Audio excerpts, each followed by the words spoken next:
When Margaret slips her hand into her mother's casket for one final goodbye, her fingers brush against an envelope hidden beneath the silk lining. Inside, written in her mother's unmistakable handwriting, are words that will shatter 47 years of carefully constructed family history, revealing that the woman in the coffin kept a secret so profound that it will force Margaret to question her own identity, her father's memory, and everything she thought she knew about love, sacrifice, and the lies mothers tell to protect their children. The funeral home smelled of lilies and furniture polish. Margaret Hayes stood alone in the viewing room, her black dress too tight around the shoulders, her heels clicking softly against the hardwood floor as she approached the casket.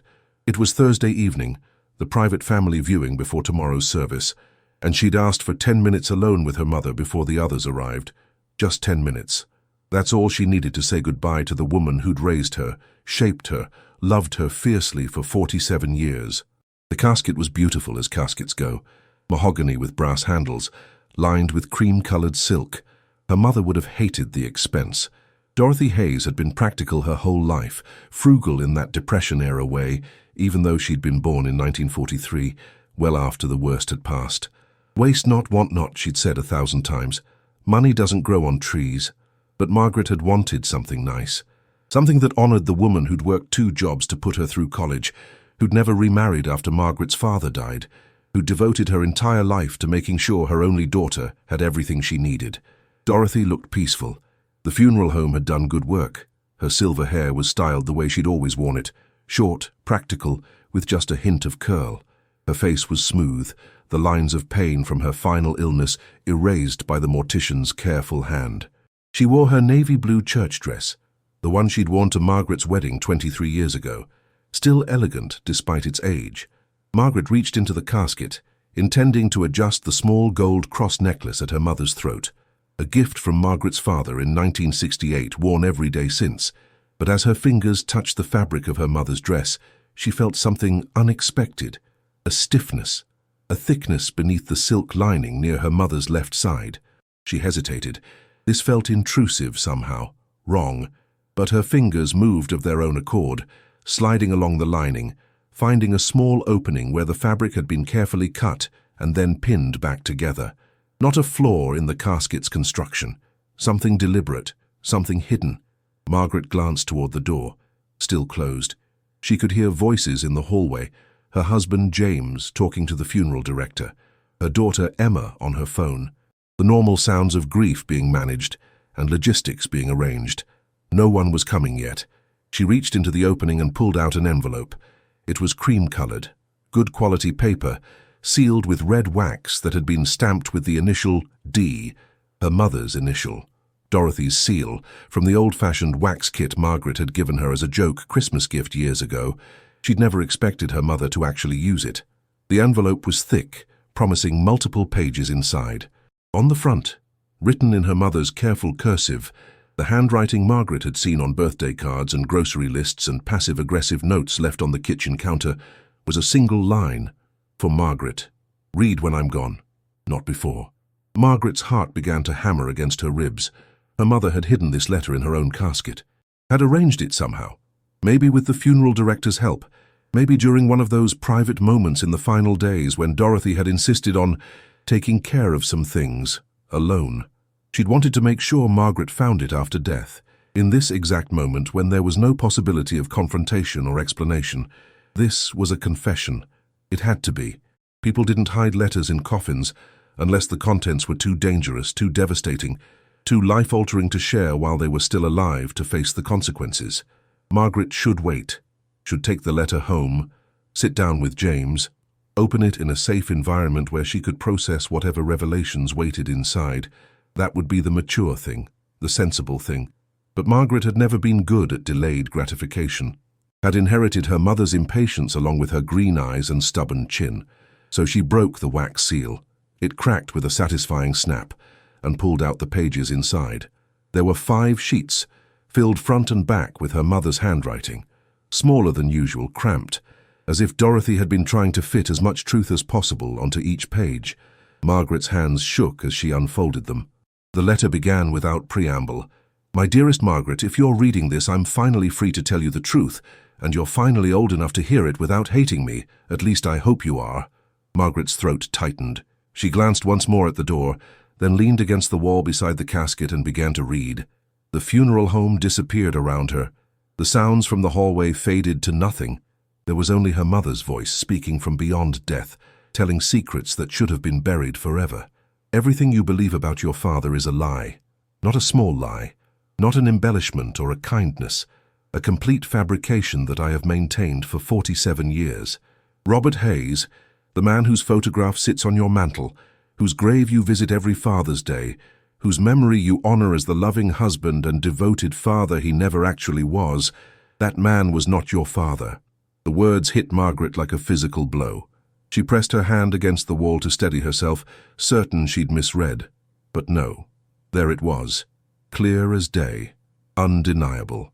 Robert Hayes was not your father, not her father. The man who died when she was 3 years old in a car accident. The man she'd mourned her entire life, despite barely remembering him. The man whose stories her mother had told her every night before bed. How funny he was, how kind, how he'd wanted a daughter more than anything, how he'd held Margaret the day she was born and cried with joy. All lies. "I met your real father in 1975, the letter continued. "His name was William Chen. He was a doctor at County Hospital where I worked as a nurse. He was married. I was married. We were both unhappy in our marriages, though we didn't admit it at first, not even to ourselves. William Chen. A Chinese man." Margaret's mind reeled. She looked nothing like her mother's side of the family, had always assumed she'd taken after her father's side. But now, looking at her reflection in the glass door of a display case across the room, she saw it. The slight epicanthic fold to her eyes that she'd always thought was just her unique feature. The straight black hair that neither her mother nor Robert Hayes possessed. The high cheekbones. The complexion that tanned so easily while her mother burned. She'd always been told she looked exotic. People had asked if she was adopted, if there was something else in her family tree. And her mother had always laughed it off, said genetics were funny things, that Margaret took after some distant ancestor on her father's side. More lies. So many lies. Margaret's legs felt weak. She slid down the wall until she was sitting on the floor, her expensive black dress pooling around her, the letter clutched in her hands like evidence at a crime scene. "William was brilliant," her mother had written. "Brilliant and gentle and completely trapped in a marriage his parents had arranged when he was 23. His wife was a good woman, but they'd never loved each other. Not really. They had 2 sons together and a life that looked perfect from the outside, but was hollow at the core. He told me he'd been dead inside for years. Until he met me. This was an affair." Her mother, practical, church-going, morally rigid Dorothy Hayes, had had an affair with a married man. Margaret tried to reconcile this information with the woman she'd known, the woman who'd lectured her about the importance of keeping promises, who'd looked disappointed when Margaret had admitted to cheating on a high school math test, who'd quoted scripture about honesty and integrity. That woman had been living a lie for 47 years. Margaret forced herself to keep reading, even as her hands shook so badly the pages rustled. We tried to resist. For months we maintained a professional relationship, colleagues only, but you can't spend that much time with someone you connect with so deeply without eventually crossing lines. It started with coffee in the hospital cafeteria, then lunch in his car, then long conversations in empty conference rooms after our shifts ended. We talked about everything, our childhoods, our dreams, the lives we'd imagined for ourselves versus the lives we were actually living. Margaret could picture it too clearly. Her mother at 28, young and beautiful in her nurse's uniform. This man, William, her real father, leaning close, sharing secrets, building intimacy, one conversation at a time. It was a classic affair story. Mundane, really. Except it wasn't just a story, it was Margaret's origin. We became lovers in March of 1975. I'm not proud of it. I'm not making excuses, but I need you to understand. I had never felt that way about anyone. Not even Robert. Especially not Robert. My marriage to him was practical. He needed a wife, I needed security. We were fond of each other, but there was no passion, no deep connection. With William, I felt alive for the first time in my life. The letter went on to describe the affair in careful detail, how they'd stolen hours together whenever they could, how William had promised to leave his wife once his sons were older. How Dorothy had believed him, had let herself hope for a future that felt impossible but necessary. Then I got pregnant. With you. I knew immediately that you were William's. Robert and I had stopped being intimate months before. Our marriage was dying slowly and neither of us cared enough to save it. When I told William about the pregnancy, he panicked, said his wife was already suspicious, said his parents would disown him if they found out, said he couldn't leave his family, not now, maybe not ever. Margaret's chest ached. She was the product of an affair, the complication that had torn everything apart, the living reminder of her mother's betrayal. I was devastated, but I was also practical. I went home to Robert and told him I was pregnant. He was thrilled. He'd been wanting a child for years. He never questioned whether you were his, never asked why. After 3 years of trying without success, I'd suddenly conceived. He just accepted it as a blessing and loved you from the moment I told him you existed. So Robert Hayes had loved her, had claimed her as his own, had been for 3 short years her father in every way that mattered, except biology. That should have been comforting. Instead, it made everything worse, because now Margaret was mourning a man who'd loved someone else's child without knowing it, who died in that car accident in 1978, believing Margaret was his daughter. He died with a lie. I broke it off with William when I was 4 months pregnant, told him I couldn't do it anymore, that you deserved better than to be a secret shame, that I was going to focus on my marriage and my baby and try to build something real. He accepted it. Too easily, maybe. I think he was relieved. I think part of him had always known he'd never leave his family. Margaret thought about this man, William Chen, her biological father. A doctor who'd walked away from his daughter before she was even born, who'd chosen his legitimate family over the complication of a pregnant mistress. Had he ever thought about her? Ever wondered what became of the baby he'd helped create? Then Robert died. You were 3 years old. The car accident happened so fast. One moment I was a married woman with a child and a future. The next I was a widow, drowning in grief and bills and the reality of raising you alone. I thought about contacting William. Thought maybe he'd help financially at least, but I couldn't. Couldn't bear to see him again. Couldn't risk him rejecting you, rejecting us, a second time. So Dorothy had raised Margaret alone, had worked 2 jobs, had sacrificed everything, had never dated, never remarried, never even seemed interested in finding love again. Margaret had always thought her mother was being noble, staying faithful to Robert's memory. But now she understood the truth. Dorothy had been protecting her secret, ensuring no one would ever look too closely at Margaret's features and ask uncomfortable questions. I built a mythology around Robert, made him into the perfect father, the perfect husband, told you stories that were half truth, half fantasy. Some of it was real. He was funny, he was kind, he did love you. But I exaggerated everything, made him into a saint because it was easier than telling you the truth. Easier than explaining that your real father was a married man who'd walked away. Every bedtime story had been a lie. Every "your father would have been so proud of you" moment had been fiction.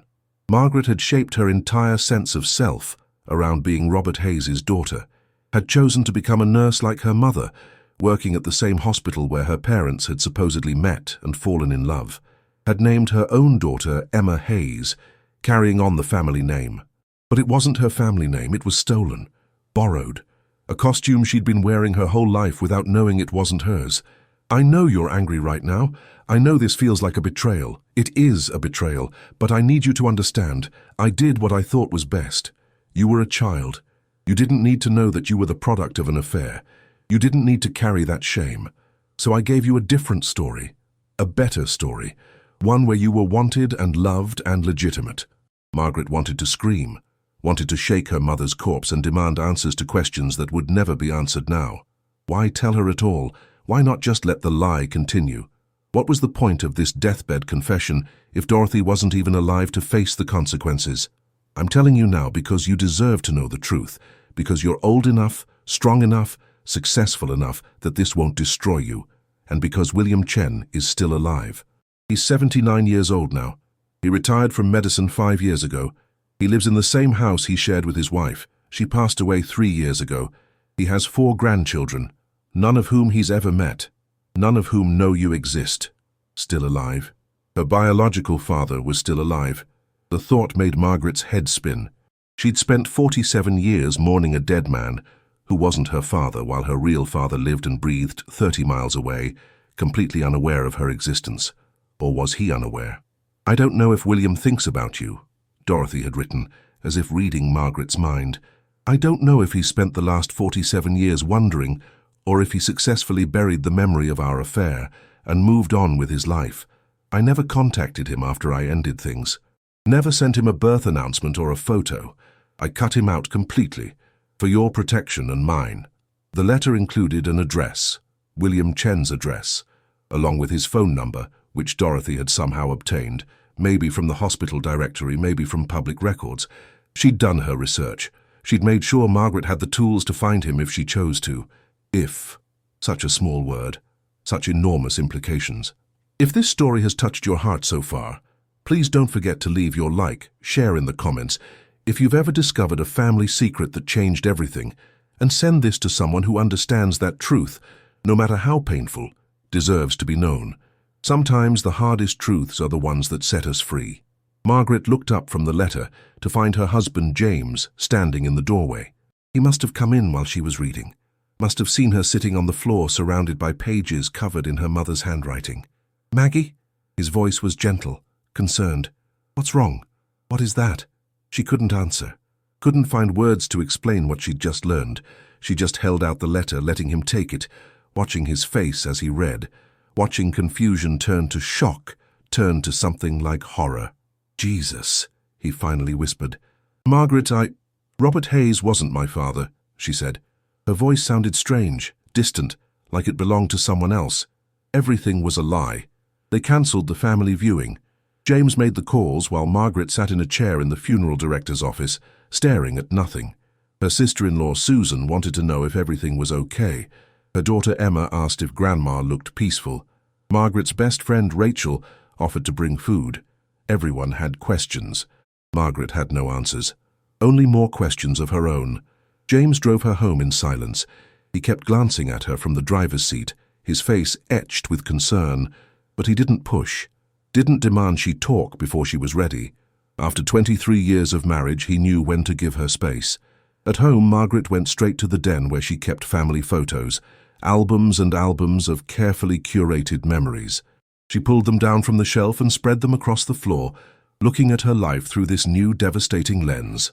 There she was as a baby, held by a man who looked nothing like her. Robert Hayes with his red hair and pale skin and round face, and tiny Margaret with her dark hair and angular features. How had no one noticed? How had no one questioned? Or maybe they had. Maybe there had been whispers.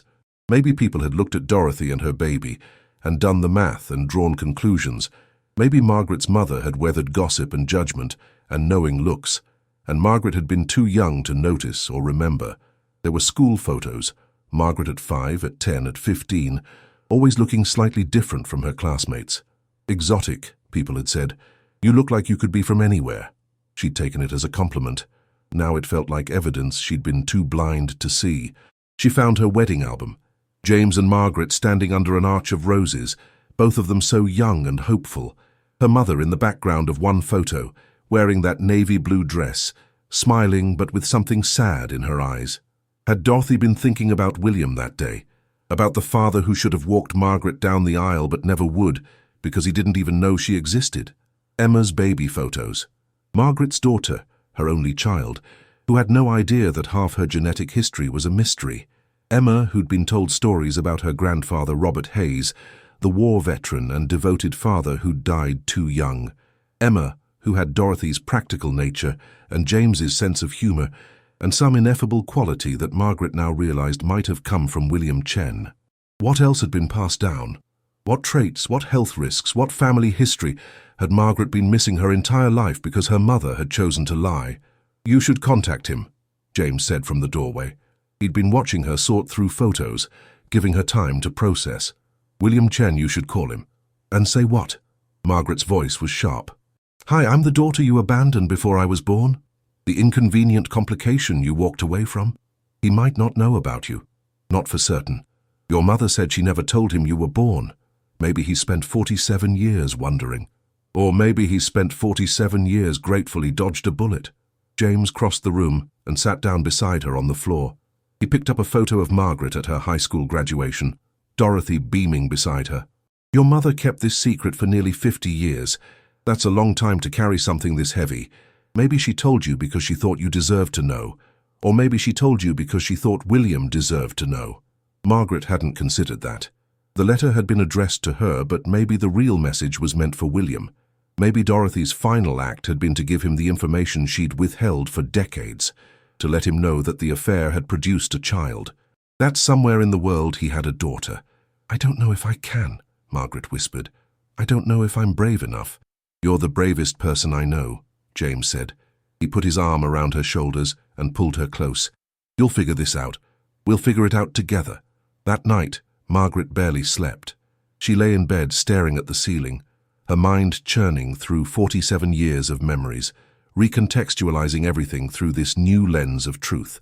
Every moment her mother had seemed sad or distant. Every time Dorothy had discouraged Margaret from asking about her father. Every photograph Margaret had studied, looking for herself in Robert Hayes's features and never quite finding it. The signs had been there. She'd just never known to look for them. At 3 in the morning, she got up and went to her computer. She typed William Chen and the city name into a search engine and found him immediately.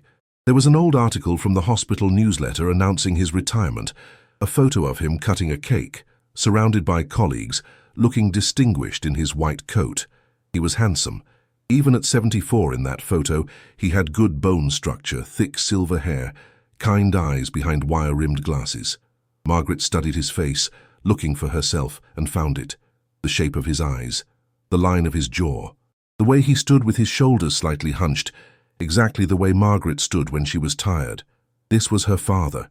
This stranger smiling in a 5-year-old photograph was the man whose DNA she carried, whose blood ran through her veins, whose genes had shaped her face and body and possibly her mind. She found more photos, William at medical conferences, William receiving awards, an obituary for his wife, Helen Chen, beloved wife and mother, survived by her husband William and sons David and Michael. David and Michael, Margaret's half-brothers, men who had no idea she existed, men who'd had their father's presence their entire lives while Margaret had grown up with stories of a man who wasn't even hers. Was that fair? The question gnawed at her. They'd had him. They'd had family dinners and father-son conversations, and help with homework and someone to walk them down the aisle at their weddings. They'd had everything Margaret had been denied, but they'd also had a father who'd cheated on their mother, a father who'd had an affair with a married woman, a father who'd gotten his mistress pregnant and then walked away. What kind of man did that? What kind of father was William Chen, really? Margaret pulled out her mother's letter and read it again, looking for clues, looking for anything that might tell her what kind of man William had been, was. He was brilliant and gentle, Dorothy had written, but she'd also written that he'd panicked when she got pregnant, that he'd chosen his existing family over her and the baby, that he'd let Dorothy end things too easily. Was he a good man who'd made a terrible choice, or a weak man who'd taken what he wanted and discarded the consequences? The only way to know was to ask him, to pick up the phone and call, to introduce herself and demand answers to questions he might not even understand. Margaret looked at the phone number her mother had included in the letter. 10 digits, that's all it would take. 10 digits and a moment of courage, and she could hear her biological father's voice for the first time in her life. She picked up her phone, put it down, picked it up again. Her finger hovered over the numbers. Then James appeared in the doorway, rumpled from sleep. "You're going to call him, aren't you?" "I have to know," Margaret said. "I have to know why he didn't fight for me, why I wasn't enough." "It wasn't about you," James said gently. "You weren't even born yet. Whatever choices he made, they were about him and your mother, not about you." But that wasn't true. Everything had been about her. She'd been the complication, the consequence, the reason Dorothy and William's affair had ended. If she hadn't been conceived, maybe they would have found a way to be together. Or maybe they would have ended things cleanly without creating a life that had to be hidden and lied about for nearly 5 decades. Margaret dialed the number before she could talk herself out of it. The phone rang 4 times before someone answered. A man's voice, groggy with sleep. "Hello?" Margaret's breath caught. Was this William? Or one of her half-brothers? She hadn't planned what to say, hadn't rehearsed. The words tumbled out awkwardly. "Is this William Chen?" A pause. "Yes, who's calling?" His voice was measured, careful. with a trace of an accent. Not strong, but there. Chinese parents, probably. First-generation American. Margaret's mind catalogued details automatically, medical training kicking in even as her personal world collapsed. My name is Margaret Hayes. You don't know me, but... She stopped. How did you say this? How did you tell a stranger that you were the child he'd never met? You knew my mother, Dorothy Hayes, 47 years ago. You worked together at County Hospital. The silence on the other end stretched so long, Margaret thought he'd hung up. Then, Dorothy. His voice cracked on the name. Is she all right? She died 3 days ago. The funeral is tomorrow. Another long pause. Margaret could hear him breathing. Could imagine him sitting up in bed, processing this information, trying to understand why the daughter of a woman he'd had an affair with decades ago would be calling him at 3 in the morning. I'm sorry, he finally said. She was a remarkable woman. I'm very sorry for your loss. So formal, so distant, like they were strangers discussing someone neither of them really knew. Margaret felt anger rising in her chest, hot and fierce. She left me a letter, Margaret said, hidden in her casket. She told me everything about the affair, about you, about the fact that you're my biological father. The silence that followed was different, heavier, charged with something Margaret couldn't quite name. Fear, maybe, or recognition. I need to see you, she continued. I need answers. I need to understand what happened, what you were thinking. Why you... Her voice broke. Why you didn't want me. That's not... William stopped. Started again. I didn't know for certain. Your mother ended things when she was pregnant. She never told me if the baby was mine or her husband's. I assumed... I hoped... You hoped I wasn't yours, Margaret finished bitterly, so you wouldn't have to deal with the complication. No. His voice was firm now, strong. I hoped you were happy. I hoped you had a good life. I hoped I hadn't destroyed everything by being selfish and weak. I've thought about you every day for 47 years, wondering if you existed, if you were mine, if you needed me. The confession hung in the air between them. Margaret didn't know whether to believe him, didn't know if it mattered. My address is in your mother's letter, isn't it? William asked. That sounds like something Dorothy would do. Make sure you had all the information. Force a reckoning even from beyond the grave. Yes. Come over. Today. Now, if you want. I'll make coffee. We can talk. I can try to explain. To answer your questions, I owe you that much at least. Margaret's hand was shaking so badly she almost dropped the phone. I'll be there in an hour. She hung up before he could respond, before she could change her mind, before the fear could overwhelm the anger and the desperate need to know. James drove her. Margaret sat in the passenger seat, clutching her mother's letter like a talisman, like proof that this wasn't a dream or a breakdown. This was real. All of it was real. William Chen lived in a modest ranch house in a neighborhood that had probably been new in the 1970s, but now looked tired and dated. The lawn was neatly maintained. A small garden bloomed along the front walk. Everything about the house screamed normal family life. Nothing suggested the man inside had a secret daughter he'd never met. They sat in the driveway for a full minute before Margaret could make herself move. Then James squeezed her hand and said, I'll be right here. Take all the time you need. The front door opened before Margaret reached it. William Chen stood in the doorway, backlit by the hall light, looking exactly like his photographs, but also nothing like them. He was older in person, more fragile, more human. He stared at her. She stared back. And in that moment, Margaret saw recognition flare in his eyes.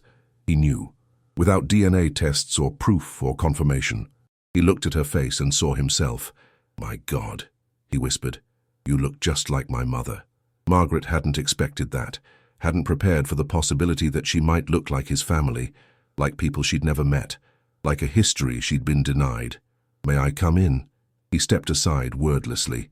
The house smelled like coffee and old books. It was neat but lived in. Photos covered every surface.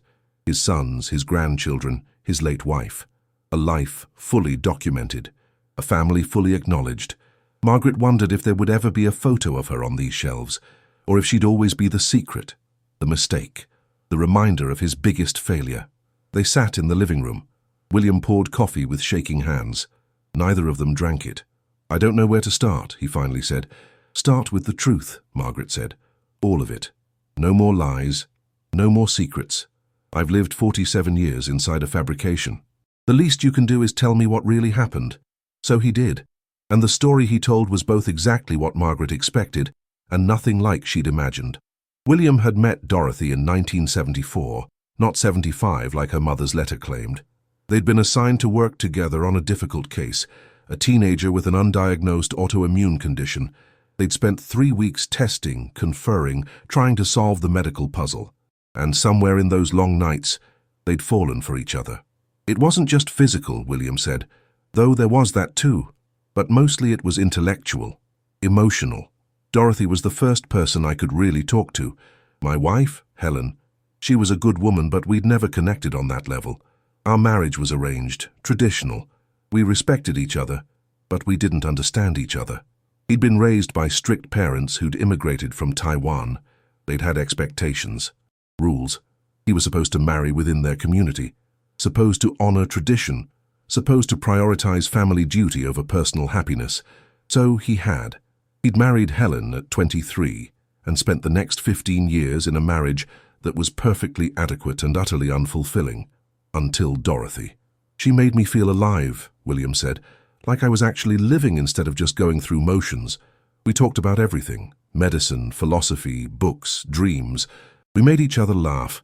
We understood each other in a way I'd never experienced before. But understanding wasn't enough. Not when they were both married. Not when William's parents would have disowned him for divorcing a Chinese wife to be with a white woman. Not when the hospital would have frowned on their relationship. Not when everything about their situation was impossible. When Dorothy got pregnant, I panicked, William admitted. Not because I didn't want you, because I did. Desperately. But I couldn't see a way forward. My sons were 8 and 6. Helen would have been destroyed. My parents would have cut me off completely. I would have lost my family, my community, probably my job. The cost seemed too high. So you chose them over us, Margaret said. Her voice was flat, emotionless. You chose the family you already had. Yes, William met her eyes. And I've regretted it every day since. Not because I didn't love my sons, I did, I do. But because I was a coward, because I let fear make my decisions, because I let you grow up without a father when I could have been there, should have been there. Margaret wanted to rage at him, to scream that his regret meant nothing, that his fear had stolen her childhood, her identity, her truth. But sitting across from this old man with tears streaming down his face, she found she couldn't summon the fury she'd expected to feel. Instead, she just felt tired, hollow, empty of everything except questions. Did you try to contact her after I was born? William nodded. Once, about 6 months after Dorothy broke things off, I called her house. A man answered. Robert, I assumed. I hung up without saying anything. Then I saw Dorothy at the hospital a few weeks later. She was pushing a stroller. You were inside. Maybe 4 months old. You had a full head of black hair. You were waving your tiny fists in the air. He paused, lost in the memory. I wanted to run over, to look at you up close, to know for certain if you were mine. But Dorothy saw me first. She turned the stroller around and walked the other direction. The message was clear. I wasn't welcome, wasn't wanted, so I stayed away. She could have asked you for help, Margaret said. Robert died when I was 3. She was alone, struggling to raise me, working 2 jobs. She could have told you, could have asked for child support at least. I know. I've thought about that constantly. Why didn't she reach out? Was she too proud, too angry? Or did she genuinely believe I'd reject you both? William stood and walked to the mantel, where a photo of his sons sat in a silver frame. After my wife died 3 years ago, I hired a private investigator to find Dorothy, just to know if she was okay. If you were okay, if you existed. This was new information. Margaret sat forward. So you looked for us. The investigator found her easily. She'd never moved, never changed her name, and he found you. Margaret Hayes, 44 years old at the time, registered nurse at County Hospital, married to James Hayes, 1 daughter named Emma. You were doing well, successful, happy it seemed, and I realized Dorothy had done it. She'd raised you without me. You'd turned out perfectly fine. So you just walked away again, Margaret said. Decided I didn't need to know about you. No. William turned to face her. I decided you'd already built a life based on the story Dorothy had told you. Robert Hayes was your father. That was your truth, your identity. Who was I to come crashing in, disrupting everything, insisting you acknowledge me? I'd already abandoned you once. I wasn't going to do it again by forcing myself into your life unwanted.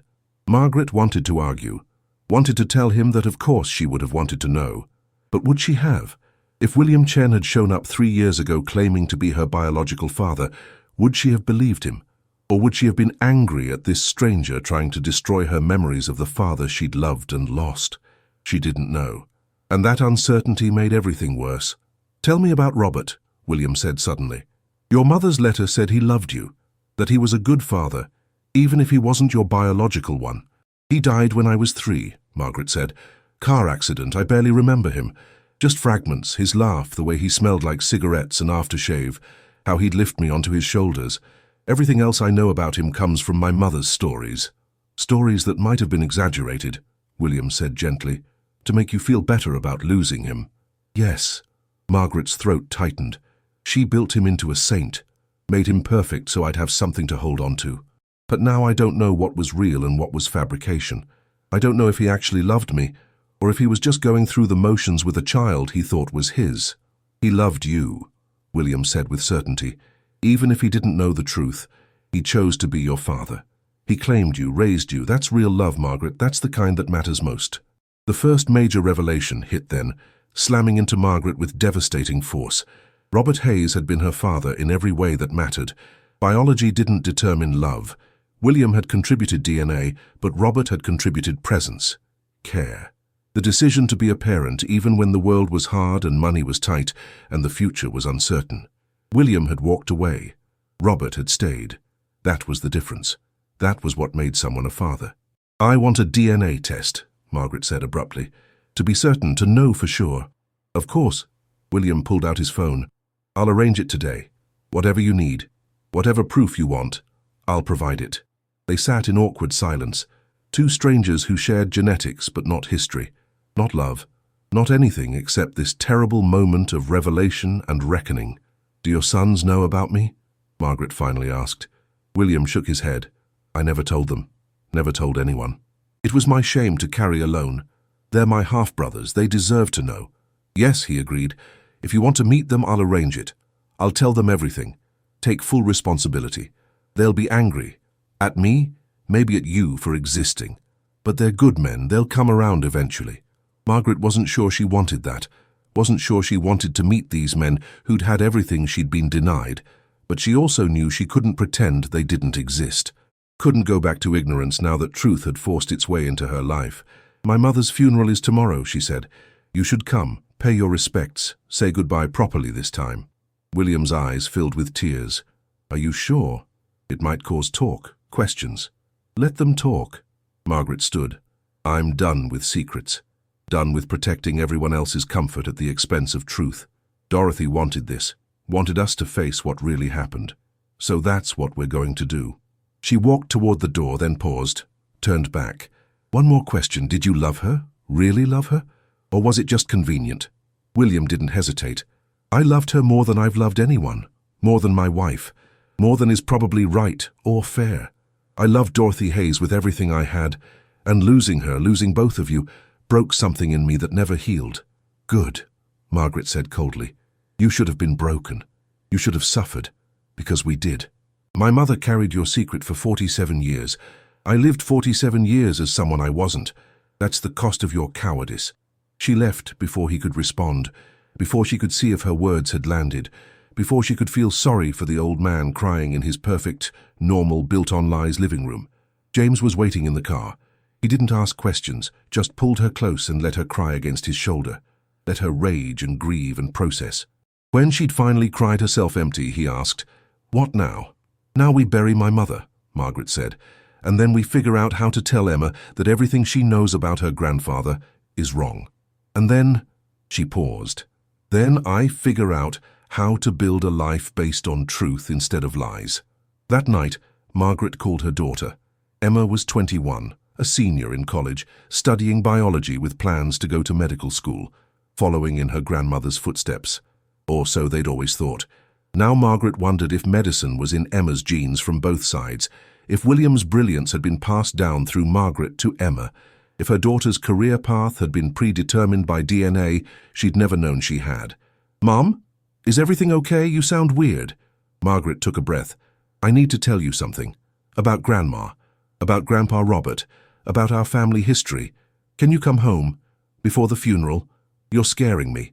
What happened? Everything, Margaret said. Everything happened and nothing is what we thought it was. Please come home. I need you here. Emma agreed to drive home that night. Margaret hung up and looked at James. I'm about to destroy our daughter's understanding of her own family. You're giving her the truth, James corrected. That's not destruction, that's foundation, real foundation this time, not the pretend kind. The second revelation crashed over Margaret then. Her entire life had been built on sand. Every decision, every choice, every moment of her identity had been based on false information.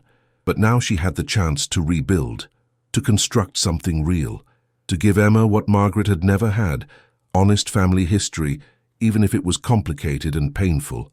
She looked at William's phone number in her contacts, at her mother's letter spread across the kitchen table, at the DNA test kit James had already ordered online arriving tomorrow, at all the pieces of her shattered life, waiting to be reassembled into something new. This was her chance, her mother's final gift, wrapped in pain, but precious nonetheless. The truth. Finally, after 47 years, the truth. The funeral was small. Dorothy hadn't had many friends. Maintaining her secret had required isolation, Margaret realized now.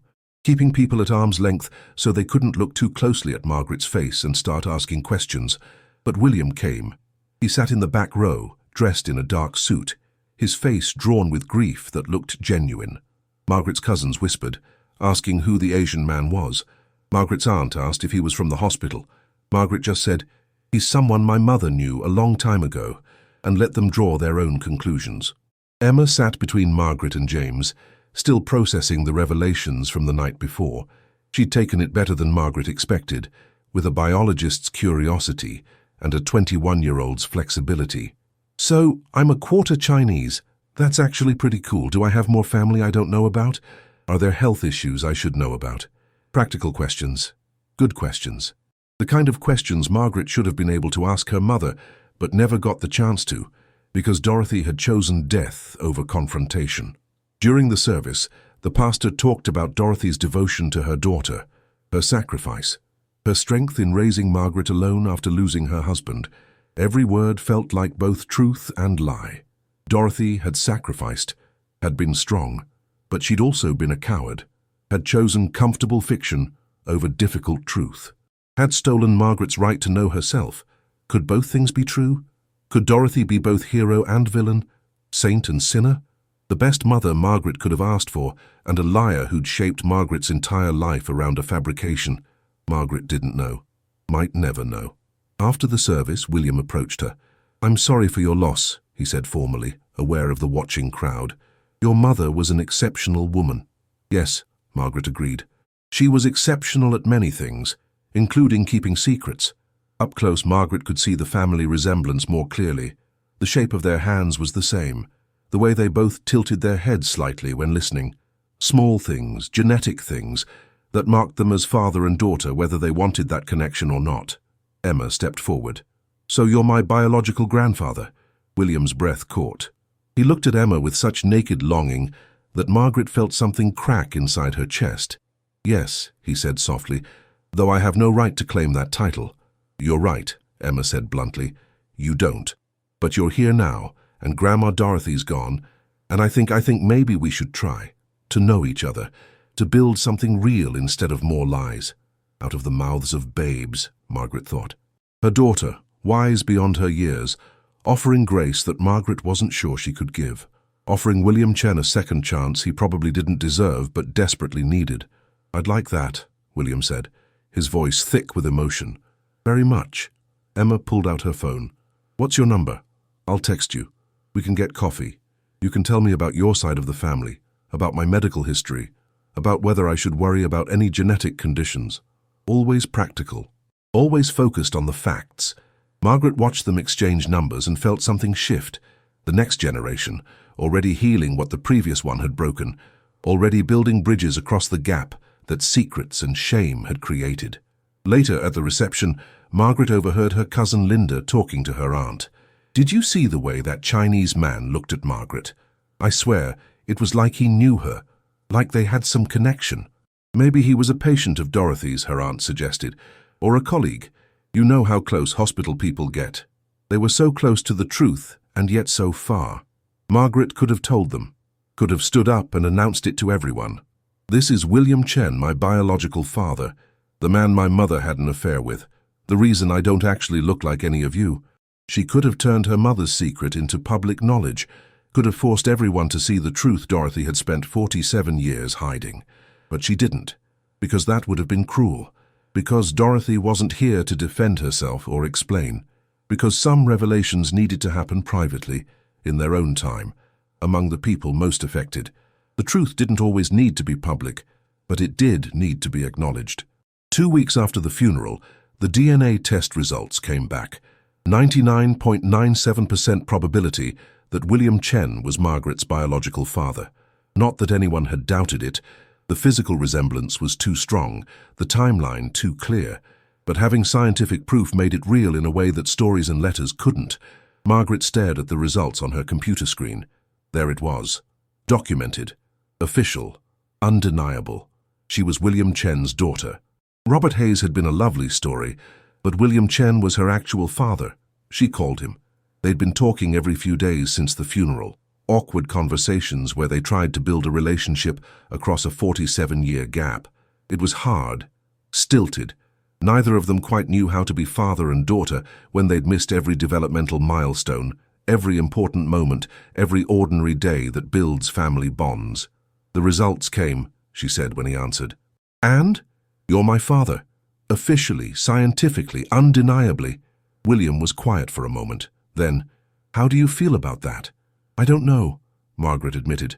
Angry, sad, relieved that I finally know the truth. Terrified about what comes next. All of it at once. That's fair, William said. I've had 47 years to think about this. You've had 2 weeks. Take all the time you need. But Margaret didn't have time. That was the thing. She was 47 years old. Her mother was dead. William was 79 and in good health, but not immortal.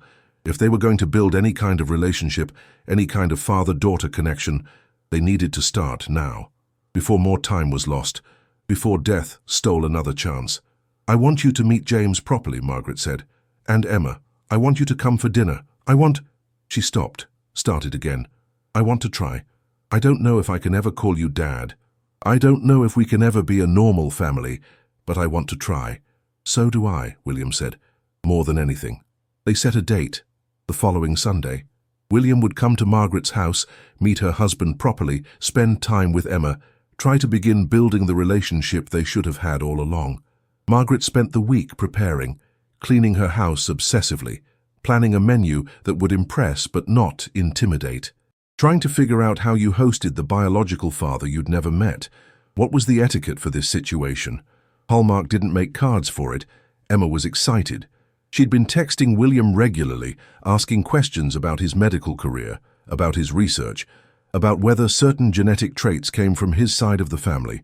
She approached it like a science project, cataloging information, building family trees, researching genetic conditions common in Asian populations.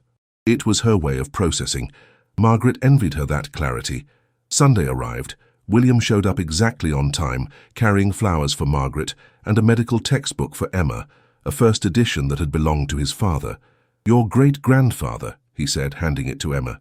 He was a doctor too, in Taiwan before the family emigrated. Medicine runs in the family. Emma's eyes lit up. She spent the next hour asking William questions about his father, his family history, the genetic lineage she'd just inherited. William answered patiently, pulling up photos on his phone of people Margaret had never seen. Her grandparents, aunts and uncles, cousins she didn't know existed, a whole family tree she'd been cut off from. Dinner was awkward at first, too much weight on every word, too much history pressing down on the table between them. But James kept the conversation moving, asking William about his medical career, finding common ground in sports and books and politics. Slowly, the tension eased, not disappeared. It would probably never disappear completely, but eased enough that they could breathe. After dinner, Emma excused herself to study. James cleaned up, giving Margaret and William space to talk alone. They sat in the living room, coffee growing cold between them, both searching for words that felt inadequate. "I brought something," William said. He pulled out a small photo album. "Pictures from when I was young, my parents, my brothers, my childhood, your genetic history, basically.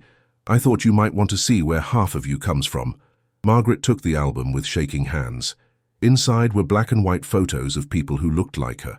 A woman with Margaret's cheekbones, a man with her eyes, children with her smile, her family, her blood, completely unknown until 2 weeks ago. "That's my mother," William said, pointing to a striking woman in a traditional Chinese dress. "Your grandmother, Lin Chen. She died in 1992. She would have loved you, would have been proud of you becoming a nurse, just like she was proud when I became a doctor. She never knew about me," Margaret said. "No, I'm sorry. I robbed you of so many relationships by being a coward. You should have had grandparents, aunts and uncles, cousins, a whole extended family. Instead, you got secrets and lies." Margaret closed the album and looked at William, really looked at him, seeing past the shame and regret to the man beneath. He'd made terrible choices, cowardly choices. He'd prioritized his comfort over her existence. But he was also human, flawed, doing his best to make amends 47 years too late. "My mother's letter," Margaret said slowly. "It wasn't just a confession, it was a gift. She gave us both something by telling the truth. She gave me a father, even if I'm too old to really need one. And she gave you a daughter even though you don't deserve one." William flinched but didn't argue.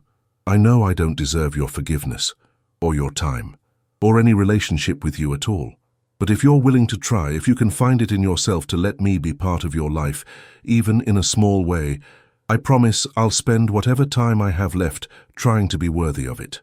"I'm not promising anything," Margaret said. "I'm not going to call you Dad.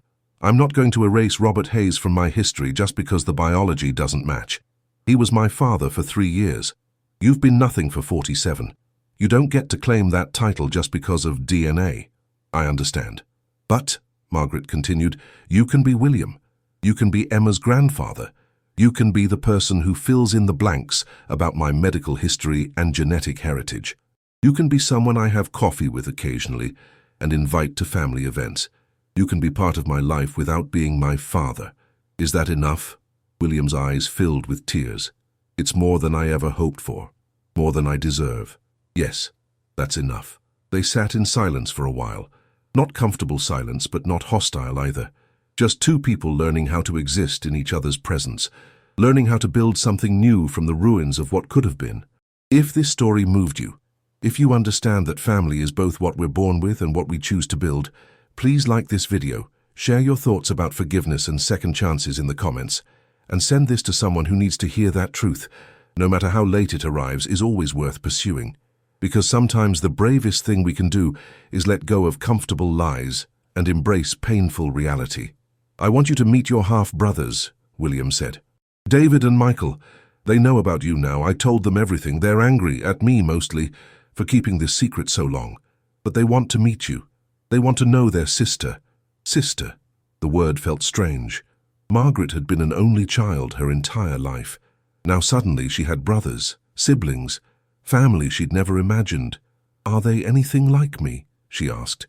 "David is a surgeon, brilliant, focused, completely devoted to his work. Michael is a high school teacher. Patient, kind, better with people than with books. They're good men, better than I was at their age, better than I am now, honestly. Do they look like me?" William pulled out his phone and showed her photos. 2 men in their 40s, both handsome, both with the same dark eyes and angular features Margaret saw in her own mirror. Her brothers, undeniably. The genetics didn't lie, even if everyone else had. "Next month," Margaret decided. "We'll meet next month. Give me time to process all this, to figure out how to be someone's sister when I've never been anyone's sister before." "Take all the time you need," William said. "They're not going anywhere. Neither am I." Over the next few months, Margaret slowly built relationships with her newfound family. Coffee with William once a week, an awkward but ultimately warm dinner with David and Michael, video calls with her nephews and nieces, children who were technically her family but felt like strangers. It was hard, exhausting. Sometimes she resented the obligation of it all, resented that Dorothy's deathbed confession had given her homework, had forced her to build relationships she'd never asked for, but other times she felt grateful. Grateful to finally know the truth.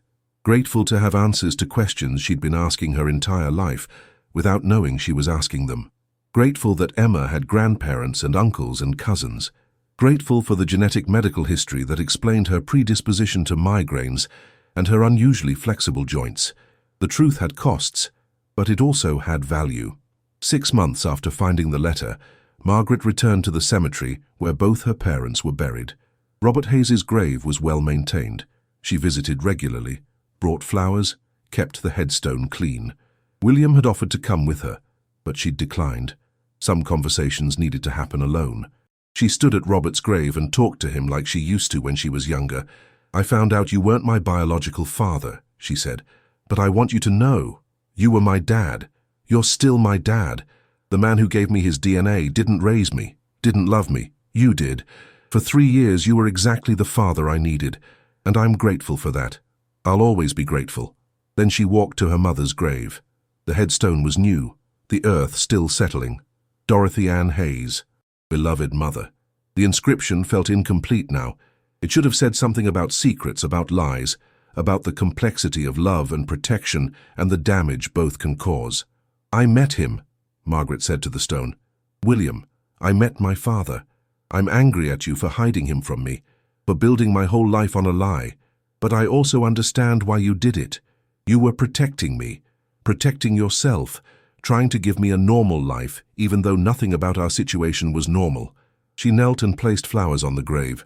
"I forgive you. I don't know if I should. I don't know if forgiveness is even the right word for what I feel. But I understand that you did your best with an impossible situation. You loved me. That was real. Everything else might have been lies, but your love was real." The wind rustled through the trees. Birds sang. Life continued around her, indifferent to her grief and confusion and slow, painful healing. Margaret stood and looked at both graves. Robert Hayes and Dorothy Hayes, the parents who'd raised her, the family she'd known and loved. They were still her family, even if the biology was wrong, even if the truth was more complicated than the story. Family, she was learning, wasn't just about DNA. It was about presence, choice, love. Robert had chosen to be her father. Dorothy had chosen to raise her alone rather than burden William with a child he didn't want. Those choices mattered. Those choices defined family more than any genetic test could, and now she was making her own choices, choosing to let William into her life, choosing to build relationships with her half-brothers, choosing to give Emma grandparents and uncles and a richer, more complicated family history, choosing truth over comfortable fiction. It was the hardest thing she'd ever done, but it was also the most honest. 1 year after finding the letter, Margaret hosted Thanksgiving at her house. It was crowded. James's family, Emma and her new boyfriend William, David and Michael and their families. 23 people crammed into a house meant for 8. Chaos and noise and children running everywhere. At one point, Margaret stood in the kitchen doorway watching everyone. William was teaching Emma's boyfriend how to carve the turkey. David and James were debating politics. Michael was playing with his grandchildren. All of it felt surreal, impossible. This was her family now. Not the small, simple unit she'd grown up with, not the comfortable lie Dorothy had maintained, but something bigger, more complex, more real. Emma came up beside her. "You okay, Mom?" "Yeah," Margaret said. "I think I am." "Grandma Dorothy would have liked this," Emma said. "All of us together. The truth finally out in the open." Margaret wasn't sure about that. Dorothy had spent 47 years hiding the truth. But maybe Emma was right.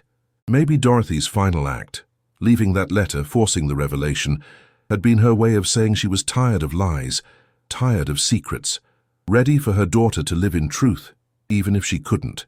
Maybe she would have, Margaret agreed. Maybe that was the point of the letter all along. Not just to confess, but to give us permission to be honest, to build something real. They stood together watching the chaos of their expanded family. Margaret thought about the letter, still tucked away in her bedside drawer. She read it sometimes, looking for clues she'd missed, looking for forgiveness or understanding or closure. She never quite found it, but she'd found something else, something better, maybe. She'd found the truth, and truth, no matter how painful, was always worth having. Because you couldn't build a real life on lies. You couldn't love people you didn't truly know. You couldn't be yourself if you didn't know who yourself actually was. Dorothy's letter had destroyed Margaret's comfortable illusions, but it had also given her the foundation to build something authentic, something honest, something real. And in the end, that was the greatest gift her mother could have given her. The letter in the coffin had been a confession, but it had also been a liberation, an invitation to live truthfully, love honestly, and stop hiding from complicated reality. Margaret accepted that invitation.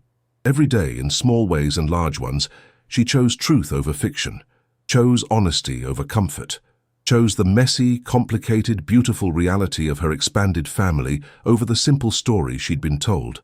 And she never regretted it, not once, because the truth had set her free. It was the